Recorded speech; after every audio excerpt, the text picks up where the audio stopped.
Ben de çıktı değil. Başla.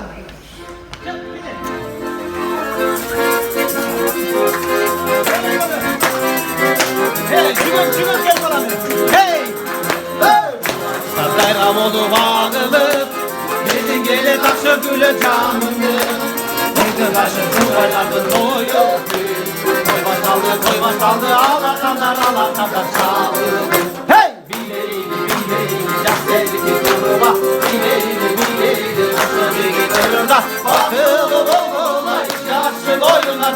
Bolsun mutlu olsun ülünün toyuna. Bakılı boluna yaşlı oyunlar. Bolsun mutlu olsun ülünün toyuna.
Mikrofon.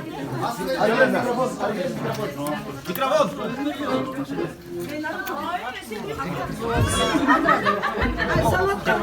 Buna Akçoğluk sağlık. Gelin bana başkan Akçoğluğun düşmesin.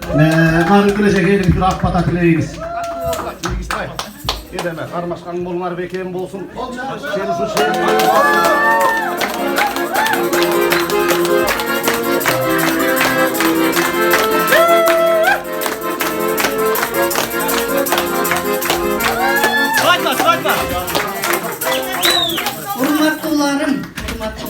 Mına bugün abdan kuvанычтуу күн болуп атат. Билинип билмейли 8-айланпада абдан көп жакшылыктар болуп атат да. Ошол жакшылыктын дагы бир күнү биздин илгизибиз үйлөнүп, жайланып, илгиз мен вообще кайным да, чынын айтканда.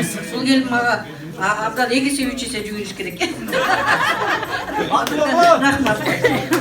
Ошол баарыбыздын башыбызды бириктирип аткан илгиз мына үйлөнүп, жайланып, очоп кулатып атасыңар, өмүрүңөр узун болсун, ойлогон ой максатыңарга жеткиле, улууларды урматтап, кичилерди ызаттап, дайыма жакшылыкта жүрө бергиле. Анан келин баланын аябай бактылуу экен, чын эле ушул именно шерине уюштурулуп аткан мезгилде, шерине кызуу жүрүп аткан мезгилде ушу жерге кирип келди да. Анан ар бирибизге бирден чайды куюп, аябай иштетип болду, жуудурттук, бит шактарды жуудуртуп туруп, өзүбүз тарбиялап алабыз, калганы.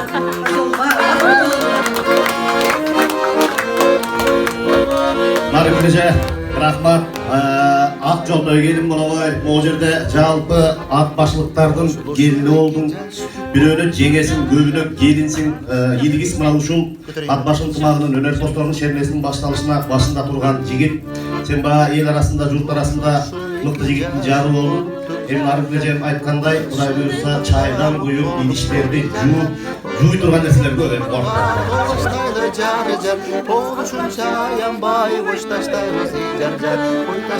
Анда эми келгендер мына Кудай буюрса толуктап отурса эми орун алалы, Азима, атын сурабай деп келгенбиз, убакыт болбойт биз карашып.